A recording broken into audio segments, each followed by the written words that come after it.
All right, we're loading up. Oh, boo. Well, that's not good. So we are currently going live. So if this drops out for you at all, don't worry. This will be available for you later this afternoon. Hopefully you've had some time to look at the video I filmed and put up yesterday on eyewitness testimony. If you haven't, that's okay. You've got some time, but I would definitely make sure to look at that before you take the quiz. So we are going to finish up by talking about prospective memory. Let me see if I have it here. I believe I do. Yep. Okay. So we're going to talk about prospective memory now. And prospective memory is really, really different from the other types of memory that we've talked about at this point. Every time that we have talked about memory, what we're technically talking about is what is called retrospective memory. So we are always searching through the past. But we also have another type of memory that is actually very common in everyday life called prospective or prospective memory. This is remembering to do something in the future. So instead of drawing on the past, as we do with retrospective memory, we're going to be thinking about the future instead. Now, we mostly talk about retrospective memory, but prospective memory, as I said, is different. It is remembering to carry out an action in the future. And I certainly can't speak for you, but I have a lot of problems with this. Probably one of the best examples that I can think of is when I was in graduate school, I was a teaching assistant. And one of my requirements as a teaching assistant was to help proctor exams for introductory psychology courses. So no teaching assistant, like no graduate student taught intro to psychology. It was all taught by professors. But these classes were hundreds of people. So 200 to 500 people at any given point. And so they needed additional help from other graduate students to basically, every time there was an exam, to come in and make sure that students didn't cheat. So at least 4 or 5 times a semester, I was asked to basically come in and proctor an exam. And I remember this one time I was walking on campus. I had to proctor an exam later that day. I remember walking by the building, the exact building where I needed to go, going, oh, and I thought to myself, oh, I'm going to proctor an exam there later this afternoon at 1. Yeah, guess who forgot? Me. So prospective memory is really, really different. And oftentimes this is going to occur in the absence of an explicit reminder. It's going to be something more like, I need to take my medication at 7 o'clock every night, or I need to remember to pay my friend back the next time that I see her. So the reminders are not very obvious unless you put them in your phone or a planner or something like that. And there is no shame. And there's no shame in offloading your memory onto something like a phone or a reminder or a planner or a calendar or something like that. There is no shame in using devices to help you. So how is it different from retrospective memory? So oftentimes we're going to find that a failure of prospective memory is less about not paying attention or things like that. And it's usually more about not being motivated or not being particularly reliable. So when you forget retrospective memory, people tend to view you as forgetful. Or maybe you spent too long in your adolescence and your young adulthood trying all different kinds of stuff. Let me see a health assessment, please. But when you fail at prospective memory, you tend to come off as looking like you're poorly motivated and not very reliable. Now, I'm not saying that you actually do have poor motivation or are unreliable. I am talking about how it appears. Failures of retrospective memory are just bad memory though. But when you forget to do things that you've said you would do in the future, you kind of look like a jerk and not very responsible. And sometimes that even happens to me. I'm like, oh, I'm going to do the dishes tonight. Yeah, guess who forgets to do the dishes even after she says she's going to do them? I look like somebody who can't keep their word. Additionally, compared to retrospective memory, we tend to put a greater emphasis on things like time. So I need to take my medication at this point. I need to take medication every 2 hours. It includes things like plans and goals, and it has fewer external cues.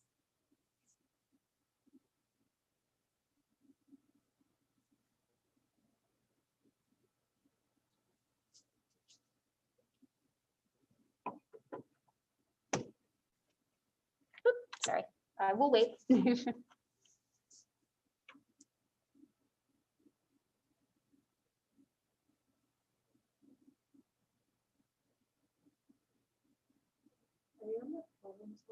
Not yet. No, there should be a section called prospective memory and e-learning that I've put up for you. I think it's short. It is short. This may not cover everything, but it's okay. No, it is short because your everyday memory slides don't include these, so I added this in separately.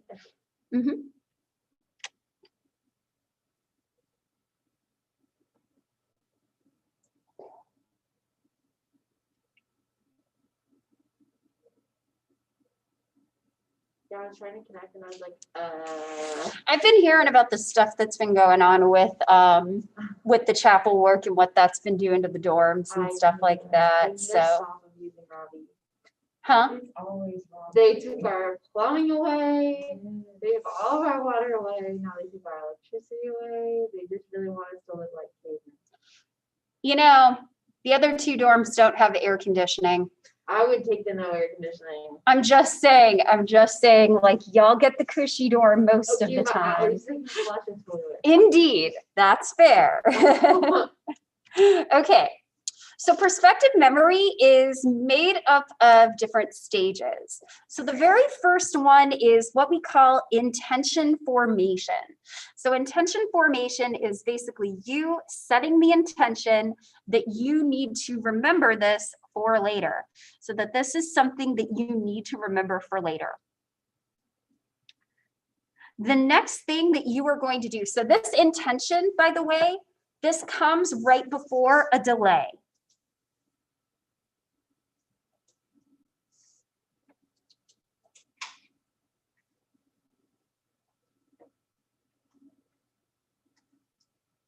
So there's going to be a retention interval at some point. There's a time between when you set your intention, I need to proctor this exam at 1 o'clock this afternoon.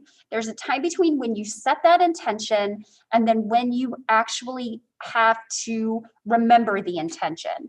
So we have a retention interval. So we're going to have a delay between the formation of the intention and your execution. This could be a few minutes, it could be a few hours, it could be a few weeks.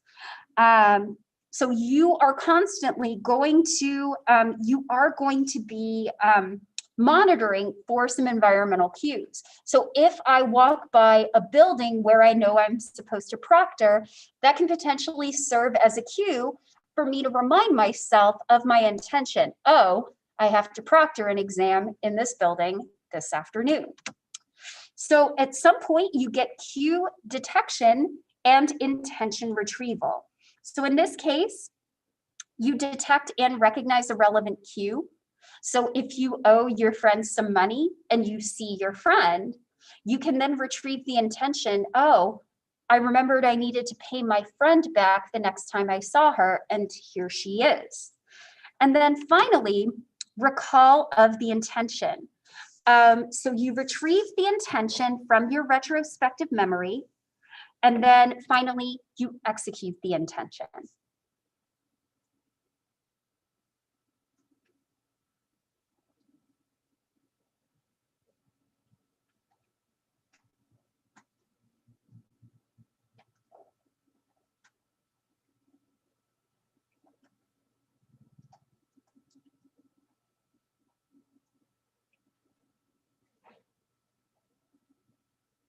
I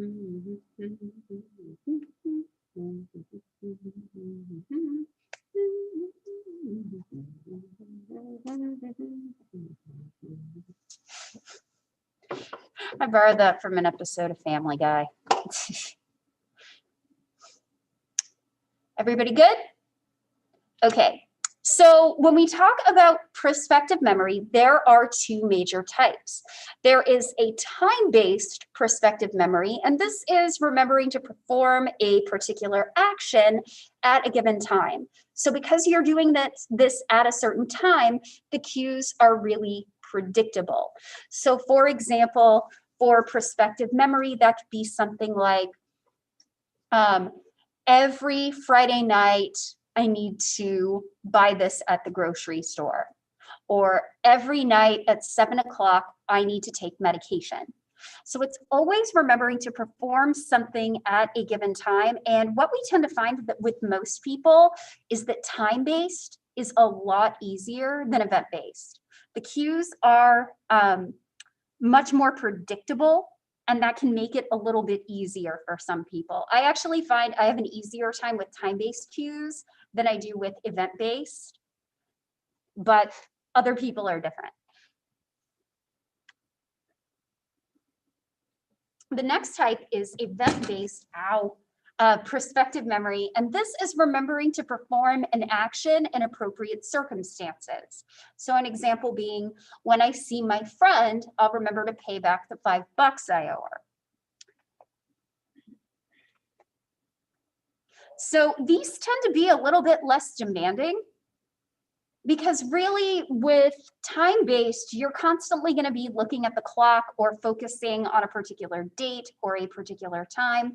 Event-based, you have a very unique sort of cue. It's something like seeing your friend, which is pretty obvious. So this tends to be a little less demanding because the cues are more obvious and a little bit less predictable than you would get for time-based.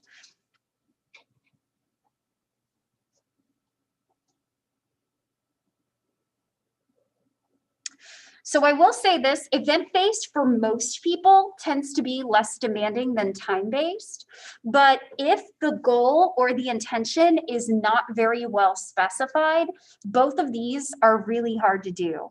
So for example, if it's ill-specified, so Hicks and colleagues basically had people press a button whenever they detected animal words, versus if they saw the words nice and hit. So looking at nice and hit, those are very clearly specified words. Animal words is a lot less specified. And when you do event-based or time-based in those circumstances, both become more difficult. So let's talk a little bit about prospective memory in everyday life. And in particular, we are going to talk about obsessive-compulsive disorder and checking. So I want to be really clear. I occasionally like to bring in concepts from other subfields because, well, cognitive psychology normally does not do this. And second of all, I know that most of you that are interested in psychology are interested in things like counseling and social work and clinical. And so I think it's important to occasionally bring these things in.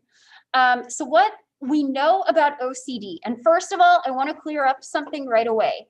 If you are somebody that likes things being super duper neat and tidy, you do not have OCD.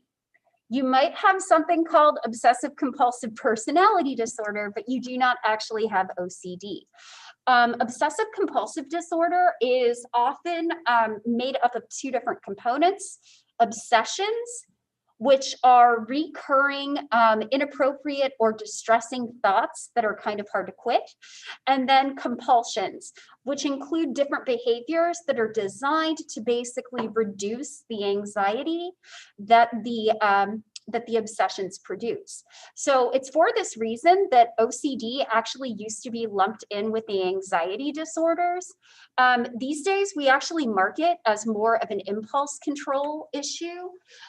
We know that there are some issues with signaling in the frontal lobes that makes kind of stopping the obsessions harder to do. So let's talk a little bit about checking. So for those of you that may not know, people with obsessive compulsive disorder may end up compulsively checking something over and over and over again. So for example, let's say that I made some stovetop popcorn, which I love to do. I love me some stovetop popcorn, and I make it all the time. So I turn the stove off. Now, occasionally, because I do this so often, I'm not always very aware that I've turned off the stove. I forget that I've turned off the stove. So I go back and check. If you've ever done something like that, where you thought you weren't sure if you turned the iron off, so you check, or you didn't turn your hair straightener off, so you check, or you're checking to set your alarm and you check it more than once, that's normal. What is not normal is, are you checking your stove so often that you miss work? Are you checking your stove so often that it is having an effect on your everyday life? That is a bigger issue.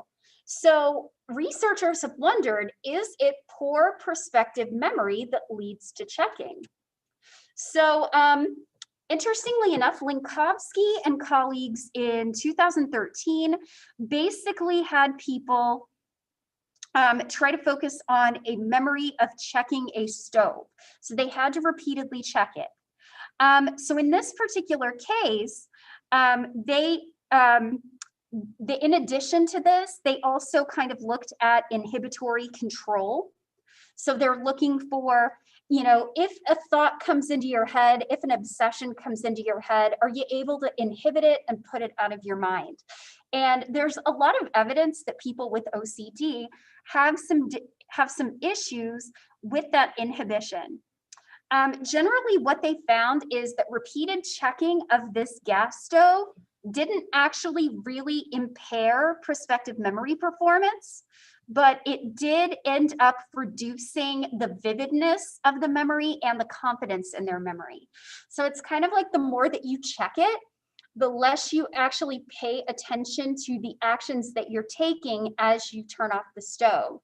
Because you're checking it, you're not, because you know that you can check it and you can repeatedly check it, you don't really encode it very well to begin with. And these effects end up being stronger for people who are less able to inhibit. So the better inhibitory control you have, the less likely you are to do these things. The more inhibitory control, or the worse inhibitory control you have, the worse these things tend to get. I'm going to take a sip of my cherry bubbly.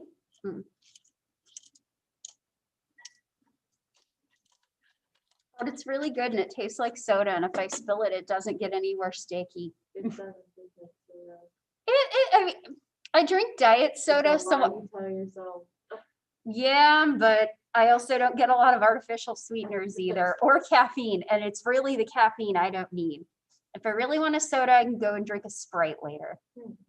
Okay, so yes, so I mentioned that poor inhibitory control, but also low confidence in your memory abilities are also going to be factors here.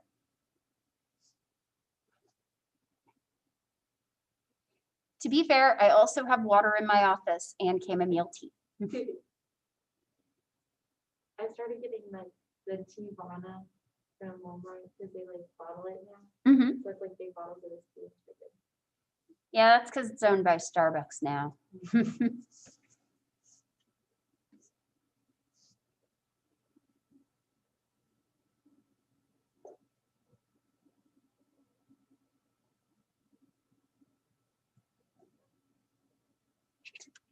Okay, so one of the other things that I want to talk about is the role that interruption can play in prospective memory.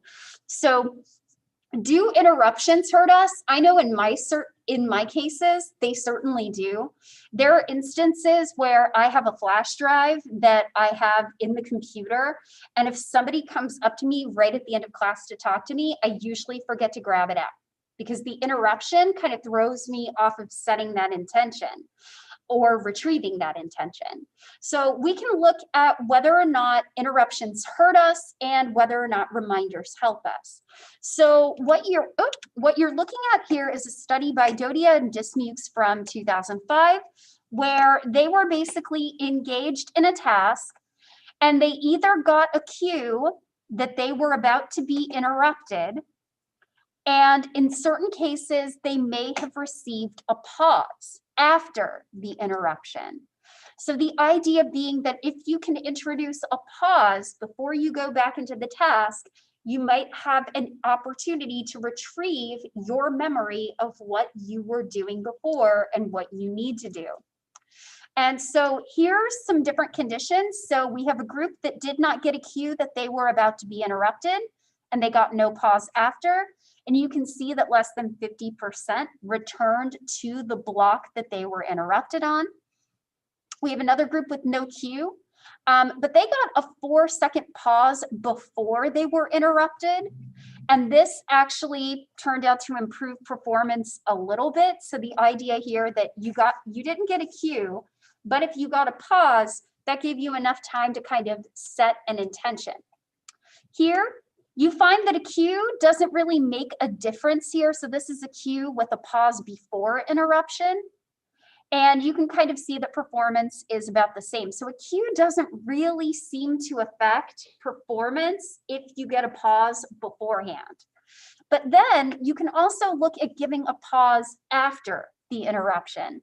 And this is where we get the best performance. And a cue doesn't really seem to help here, but what does is a 10-second pause after interruption to give us space and an opportunity to remind ourselves of what we were doing. So if there's nothing else that I can impart to you from this slide, it is this.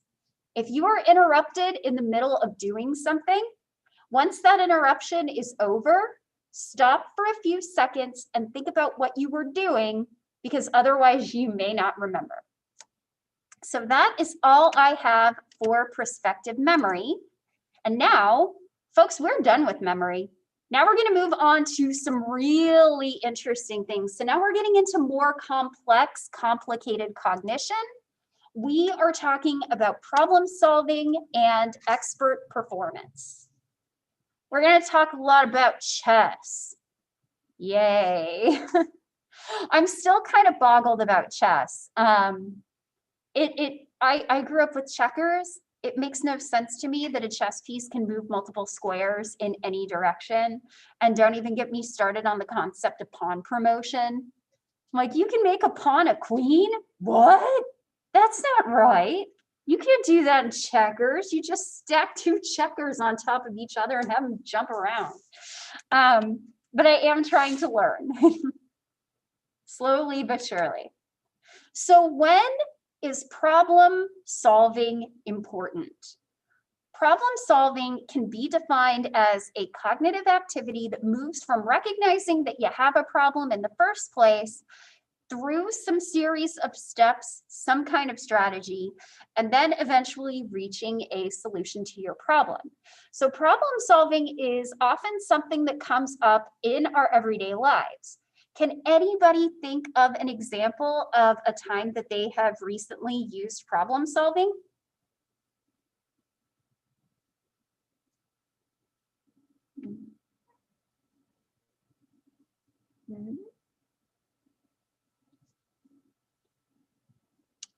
I will start if you don't mind, because everybody's just chomping at the bit to answer.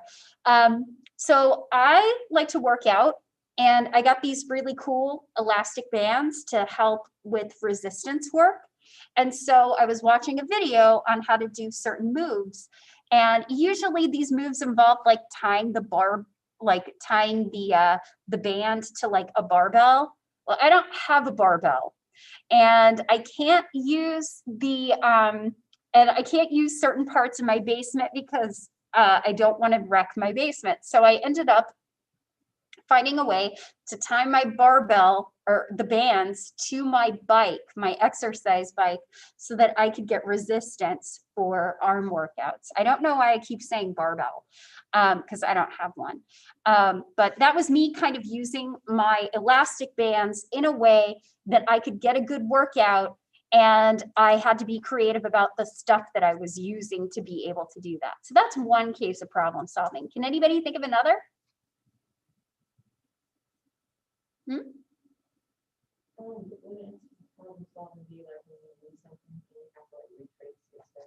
That involves a little bit of memory, but it is also problem solving. You might have to think about strategies about where you last lost it and find strategies to think about ways to find it. Okay, so putting together a Halloween costume. Okay, anybody else? I'll tell you one more. Over the summer, I dropped my earbud in a field of grass because the dog knocked it out of my ear. And I had to think of ways to find it. And originally what we were going to do was turn up the music really loud on my other headphones, and we would hopefully hear it in the grass. But it mostly just ended with me barefoot in the grass, walking back and forth over every section of the grass just to find it with my bare feet. Yikes. So here are 3 major properties of problem solving. They are purposeful. You have a goal to solve the problem. Additionally, because it is purposeful, this is not something that you do with automatic processing. This is not something that you do without conscious awareness. This critically involves controlled processing. You actively have to consciously think it through. The other thing that is really critical about problem solving is that you only have a problem when you lack the relevant knowledge to reach the solution. So for example, if the Wi-Fi in the dorms is down, that's not a problem for me because I live stream it, and thus it will be available at a later time when the Wi-Fi is up. That's not a problem because I have the knowledge. But for somebody who may not know that Zoom has those capabilities, this is going to be a problem, and they're going to have to figure it out.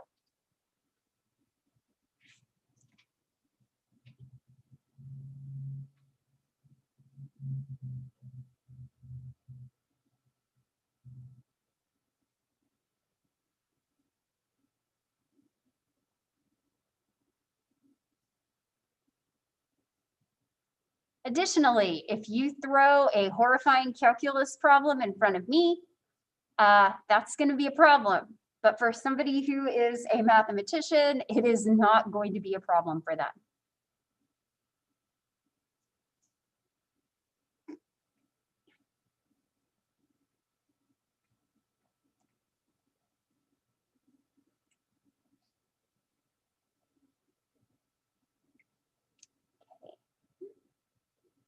Everybody good? I will wait a second.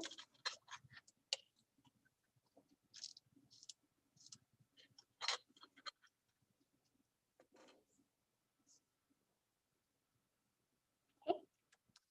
So we're going to talk about different types of problems that you can actually have. So we can have what are referred to as well-defined problems. So what's actually kind of nice about well-defined problems is that all of the aspects of the problem are specified. So you already know where your initial state is, you already know what the possible strategies are, and you know what the goal state is. So for example, here's a maze. Help the monarch butterfly fly south for the winter. Aw, but this is a case, this maze is in fact a well-defined problem. We have our initial state, the monarch butterfly is here. We have our goal state, the monarch butterfly should be there. And with the different paths of the maze, we actually have all of our possible strategies to get there. Another example, if you've ever been into my office, you've probably seen some wooden discs, a puzzle with wooden discs stacked on top of each other and a couple of pegs. This is what is called the Tower of Hanoi problem.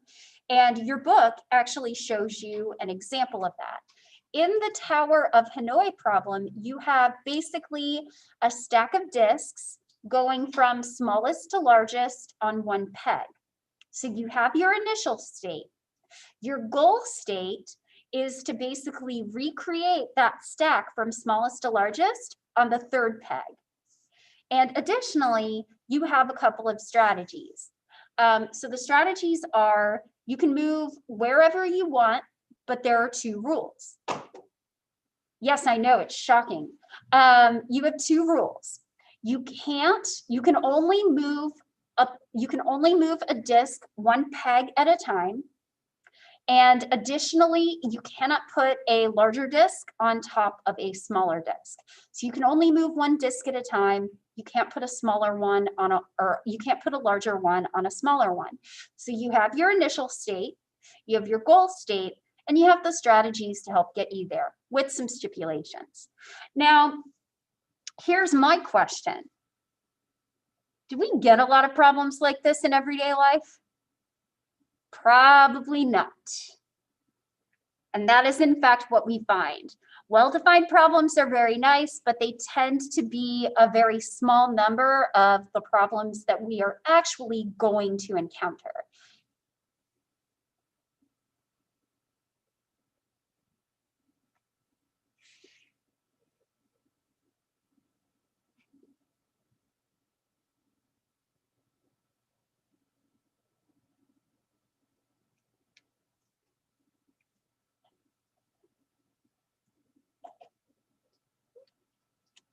Most of the time, we're going to find that the problems that we encounter in everyday life are what are known as ill-defined problems.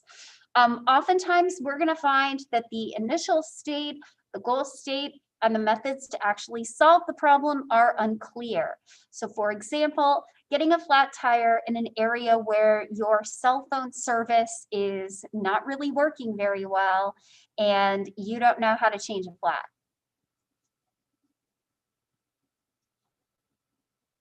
Which is why you should all know how to change a flat. It's very useful.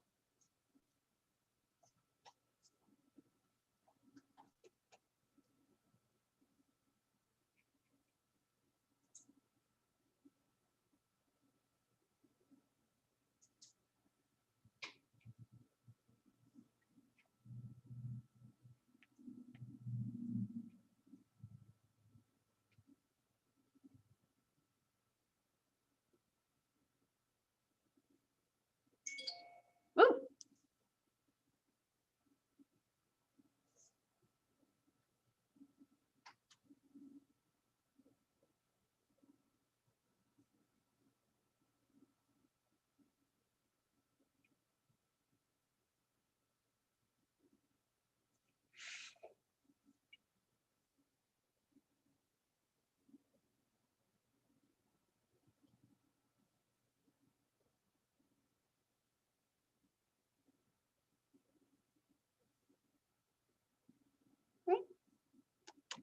So we have 2 other types of ways that we can think about problems.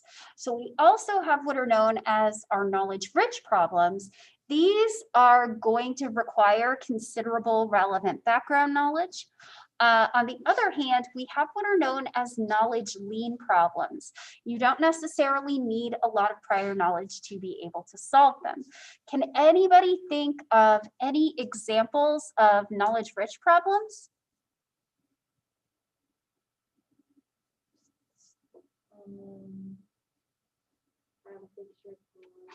How to fix a car, okay. Removing a brain tumor would be another example of a knowledge-rich problem. Yeah, we can figure it out. Designing a research study looking at a particular phenomenon in psychology requires some knowledge. Now, what about knowledge-lean problems? Can anybody think of a few examples of some knowledge-lean problems?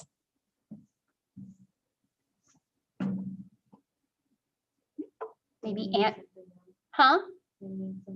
hanging something up, maybe doing crossword puzzles, maybe anagrams, word search, those puzzles you find in the newspaper, those could be examples.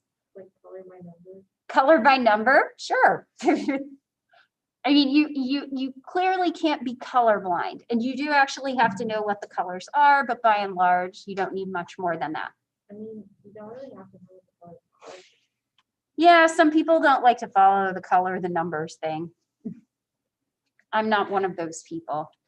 I'm very like, these are the rules. You have to follow them.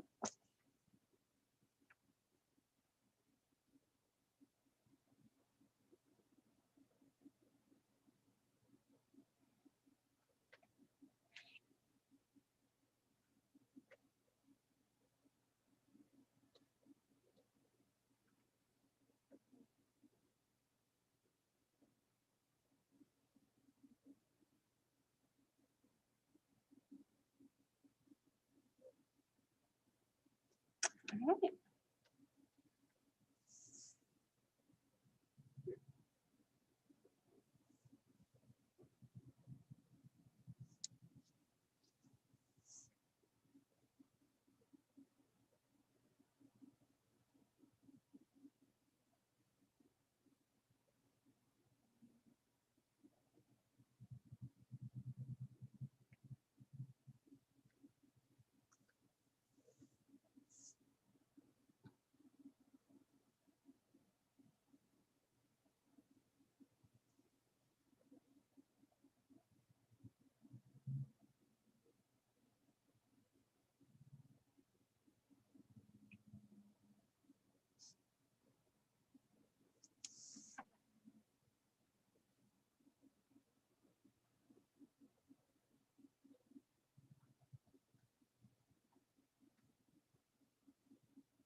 So let's go ahead and do a real world problem.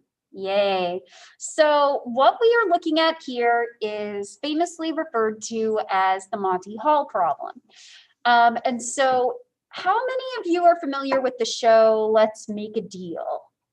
Okay, good, good. There was a time before they revived it, and I think Wayne Brady hosts it now, that people didn't know what Let's Make a Deal was. So Monty Hall was the original host.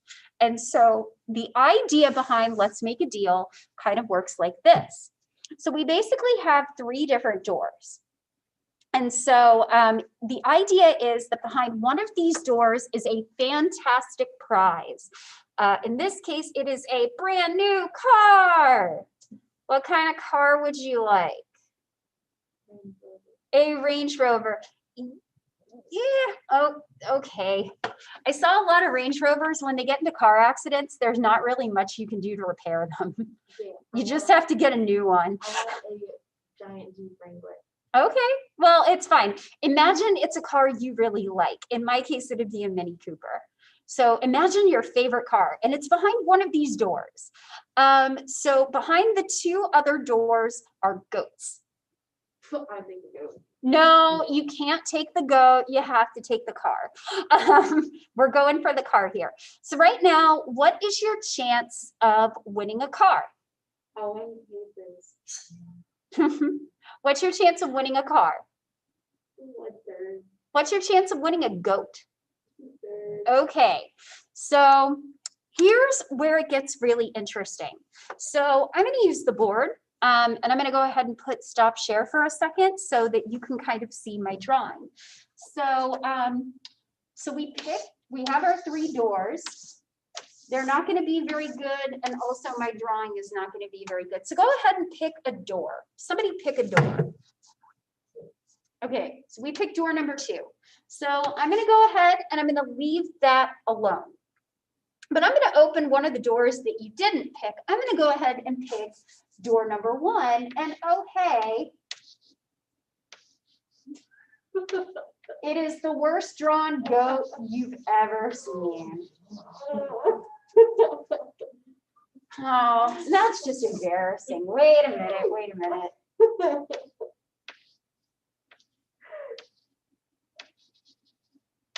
Okay, that's actually pretty good. Give me a minute. I can ruin it.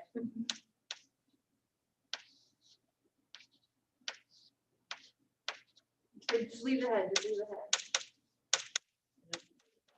Man. So door number 1 opens up to basically show Dr. Gilchrist's badly drawn goat. The goat was worse before, but now it's a little less bad. Okay, so door number 1 is open to reveal a goat. Door number 2 is the door that you picked. Door number 3 stays closed. So here's my question. I'm going to give you the option, since you picked door number 2, to go ahead and change your choice. You can either choose to stay with door number 2, or you can change your, you can modify your choice and move it to door number 3. Now, here's my question. Does switching matter? Does it make a difference? I know the answer, I just don't understand. Well, we'll work through it. Okay, but maybe somebody who hasn't heard of this problem before. Emma, Avriana, anybody online? Should we stay at 2 or should we switch? And does it matter if we switch? What do you think?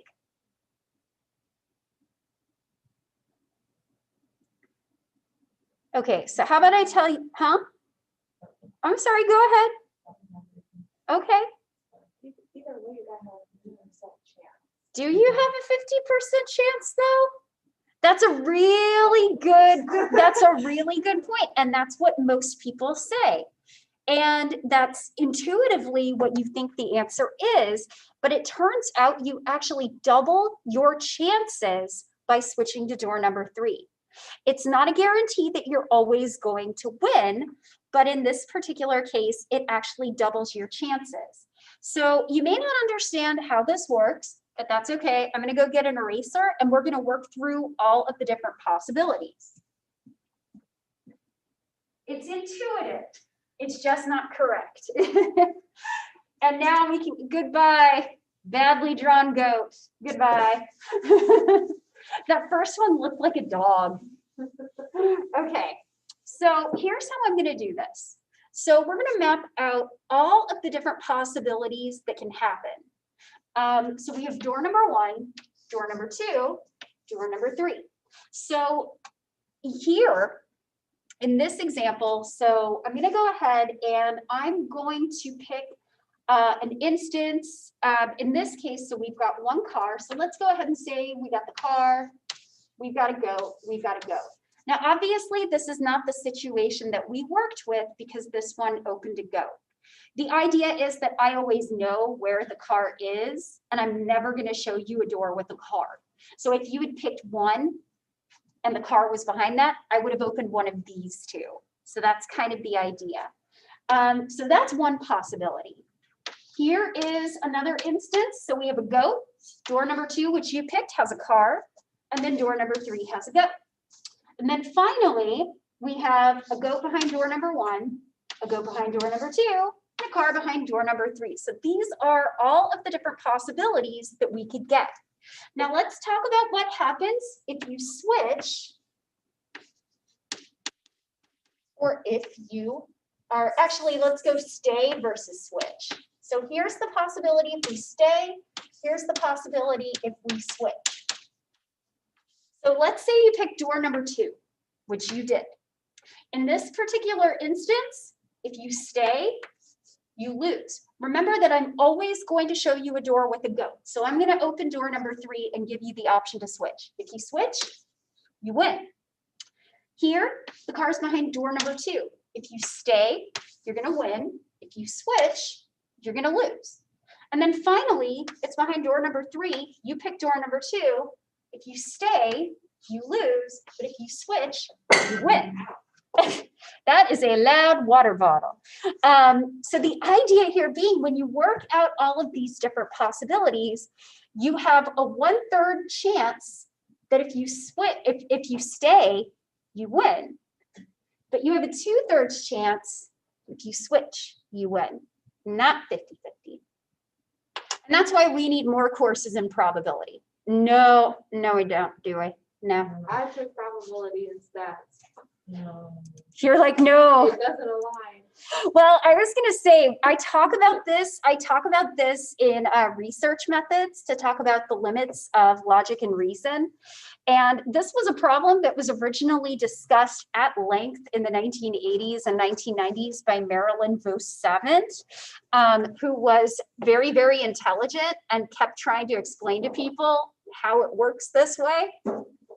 And she got all these letters, and she got all these letters from like mathematicians and statisticians that were like, you're wrong. And she kept trying to explain it. And somebody actually said, I still think you're wrong. There is such a thing as women's logic. Blech. Just putting that out there. Okay, how about one more slide after looking at badly drawn goats, and we'll call it a day. Okay, so you know what? We'll just talk about this next time. I thought we were going to have more to discuss, and instead we're going to talk about insight and problem solving. So let's go ahead and stop here.